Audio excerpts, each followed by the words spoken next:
So, questions of whether or not I'm truly objective sometimes come up. Sometimes. A lot of longtime viewers of the channel know I have my favorite teams. And yesterday, Boston won, Dallas got killed, Vancouver won. So I want to talk about Vancouver because I'm wearing Dallas. So of course I want to talk about Vancouver. So there's been a lot of things to like in Vancouver's game lately. And I've been very impressed with the way they've tightened up defensively. The Sedins seem to be getting their second wind. Um, Bo Horvat has evolved into being the leader that I was hoping he'd be when he was a rookie. He took a step back last year due to injury and just sophomore issues that happen to a lot of players. Certainly happen to players better than Horvat. Virtanen's in the American League for now, and a lot was said early in the season about Virtanen and the Canucks' inability to develop prospects. And I was certainly upset that Virtanen was in the NHL because I said during the summer he wasn't ready. And I got flack for that. I got told, well, you should let him develop in the NHL. But you can't develop a top six power forward giving him fourth minute ice time at the NHL level, especially 2 years in a row. It's just not going to work. I still believe the Canucks missed the playoffs this year. I still believe that they have one of the least talented rosters. And I'll say this: I never said they weren't a hardworking team. They were a very hardworking team. Being hardworking and being good don't always go together. There are certainly plenty of talented teams that are lazy. I look at the Rangers from the late 90s where everybody was getting paid and nobody was doing any work on the ice. But in Vancouver right now, what I see is a team that's really come together. They believe in each other. Guys like Hutton and Horvat are getting better every game. Trampkin looks great. And I like the team. They're not a playoff team. And if they were to somehow go on a run and make the playoffs, they get killed in the first round. But, the question on Sportsnet's webpage, and the question I get a lot on my site is, or on my YouTube channel is, should the Canucks tank? And my answer has been the same all year. This isn't really a year to tank. Nolan Patrick, by all regards, and for all the scouting reports, sounds like he'll be a very good second-line center. Not necessarily a first-line center. An example of a recent draft pick that I think will turn out that way is Sam Reinhart. Sam Reinhart right now is on pace for about 45 points. He might get to 50. And I don't know that he's going to be much more than that. But that's how crazy we are now with prospects. A guy comes into the NHL as a young kid, and he's a 45, 50-point guy, and, he's a good producer. And we immediately go, well, he wasn't worth that top draft pick. That's what starts happening. And it's tough. It's like Colin Wilson in Nashville is a good example. He's a good kid. I like him. He's got good compete levels. But people always say, well, he really didn't pan out the way he was supposed to as a draft pick. No, because we overhype draft picks. So where that ties in with the Canucks right now is I don't care if they tank. And my problem with the whole, well, they should tank argument is players never intentionally tank. There's no such thing as a player that goes on the ice and goes, well, I don't care. I don't care if we win or lose. The only player I've seen for the Canucks that I can honestly say, you know what, he's doing that was Kyle Wellwood. And for me, it showed with Kyle Wellwood because when the Canucks would get eliminated from the playoffs, there was no reaction from him whatsoever. And even if it was an elimination game, he wouldn't fight any harder to get the puck, to keep the puck, or to take a body check. If a body check was coming at Wellwood, he'd back off like, whoa, I didn't know we were going to start hitting each other. Nobody told me there was going to be hitting in this game. I'm out. And that's why I hated Wellwood. That's what it was. I could care less about goals and assists with him. To me, it was a matter of compete level, and it wasn't there. NHL players have a compete level, and they will not give up. And when they get eliminated from the playoffs, they don't start tanking then either. They view themselves as spoilers, and they still try to win every game. Where the issue comes in is they're just not talented enough. The year that Lemieux was the number one draft pick for the Pittsburgh Penguins, they ripped that team to shreds. The Penguins were an absolute garbage American Hockey League team that year, and the New Jersey Devils weren't any better. The Devils ripped it apart to try to get Lemieux, and it was a race to the bottom. And what happened? Jersey got Kirk Muller, and it took them a lot longer to rebuild than it took Pittsburgh. An organization at the top can rip things apart, but the idea that the guys on the ice want to rip things apart is ridiculous. You're never going to find a player who goes, well, honestly, I think we should trade out all these veterans back here, and we should just give up. I think the best thing we can do right now is just give up, because we're 10 points out of the playoffs. So I think we should give up. That guy's traded within a week. And in Benning's case, and I've said this before,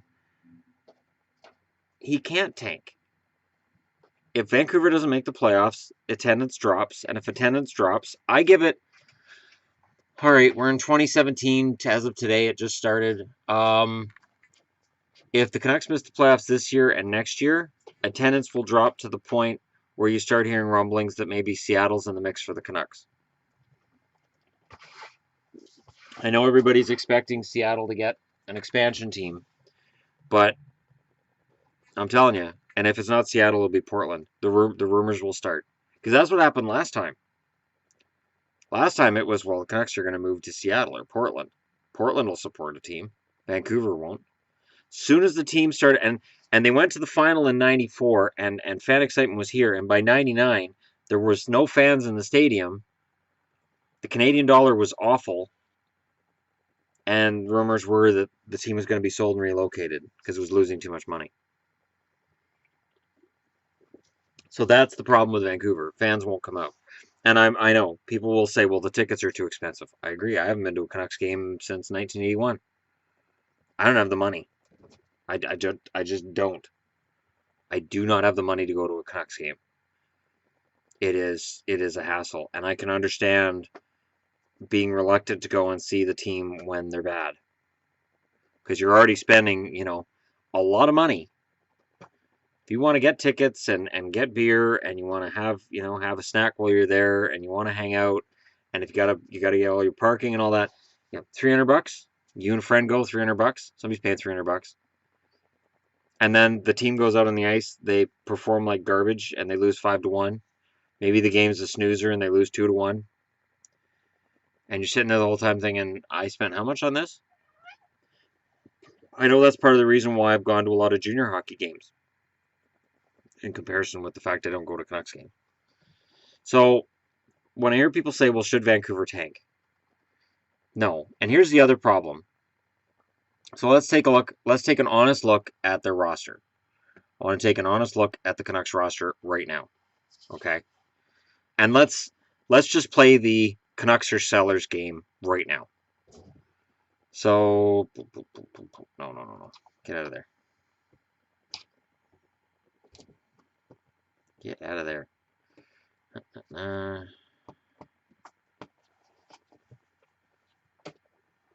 What in the world are you playing with, Shadow?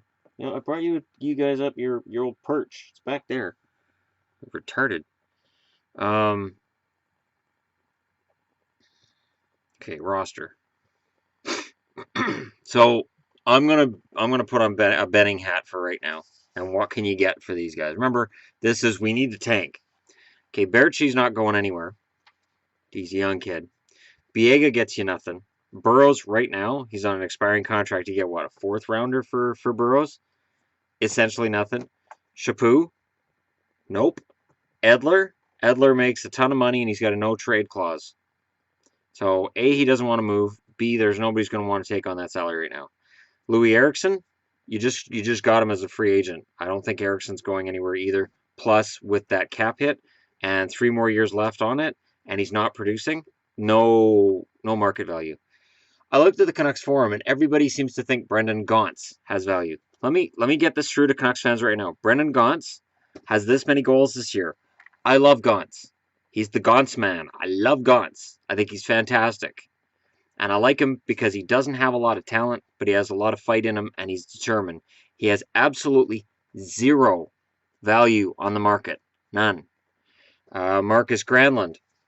14 points in 38 games doesn't mean he has a whole lot more value than he would have had last year. Yes, they came out ahead in the Shinkarik deal. Somehow Shinkarik has not progressed as a Flame. I thought he would. He really hasn't. But Granlund still has value of what? Okay, maybe a third rounder. Get a third rounder for Granlund. Maybe a lower tier prospect.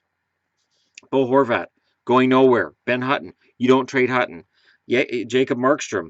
Well, you need to have a goaltender when Miller runs out at the end of this year, so Markstrom's going nowhere. Magna, no value. Miller, he's going to be a rental. I don't know to who, but somebody's going to have a goaltending issue at the deadline. Miller's going to be a rental. He might get them back a second. He might get them back a low first-round draft pick, but that would have to mean that a contending team needs Ryan Miller, and that's, I mean, you'd have to see like Bishop get hurt in Tampa, or Fleury gets hurt in Pittsburgh, and they're a little iffy on Murray playing every game, so they bring Miller in to back him up, something along those lines. But you're not going to get back a fantastic return. Padan, he's cleared waivers, so nothing. Rodin, 1 game, nothing.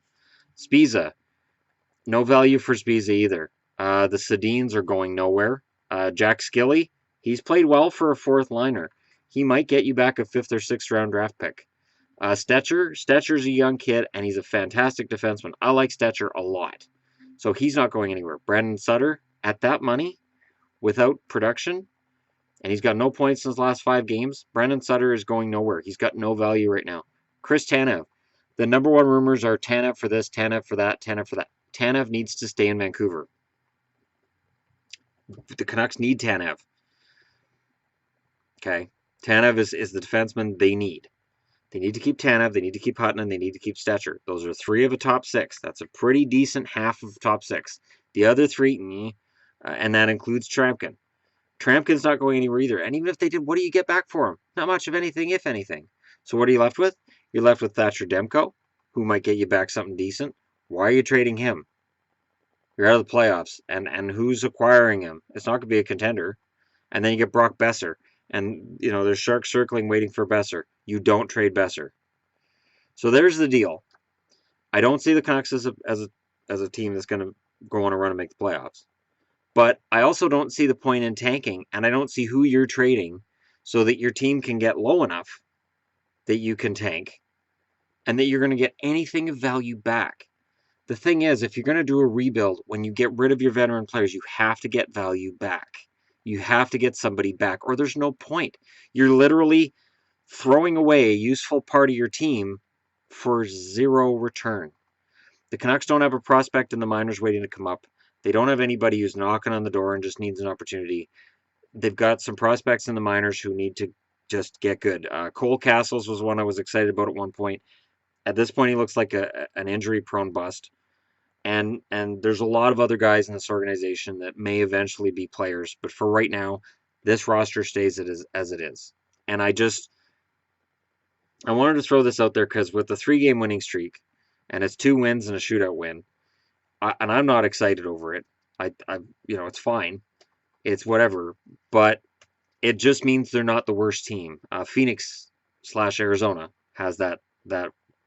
They are the worst team in the league. Arizona is an absolute disaster.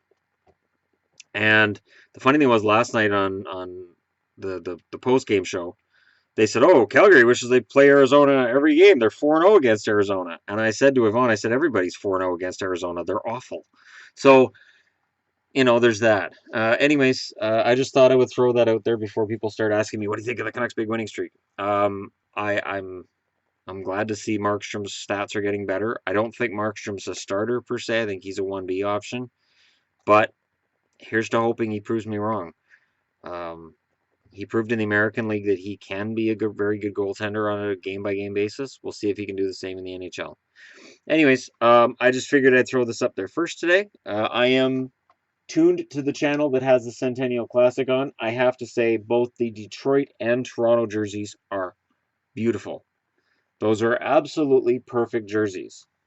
And when Toronto switched their jersey from last year to this year, and all they did was switch the leaf, they didn't really make any other changes. I went, I saw the jersey and I went, I don't know if I want If they had switched to that beautiful thing they're wearing for this Centennial Classic, I would have bought it already. And the Detroit one, I know it's a white jersey, but my God, it's beautiful. Just that silver does it. It's sort of like the gold on the Philly jersey for the 50th anniversary. Just little touches like that just make a huge difference. Anyways, let me know in the comments below what you think. Don't forget to hit like and subscribe if you're passing through. And I just figured I would throw out my opinion on the current status of the Vancouver Canucks. Go Canucks, go, I guess. And now that that's been said, they'll probably go on some long losing streak. But I'm still level on this. I'm still level on this. They're one game below fake 500. They're 4 games below real 500. And they're chasing teams that are much better than they are.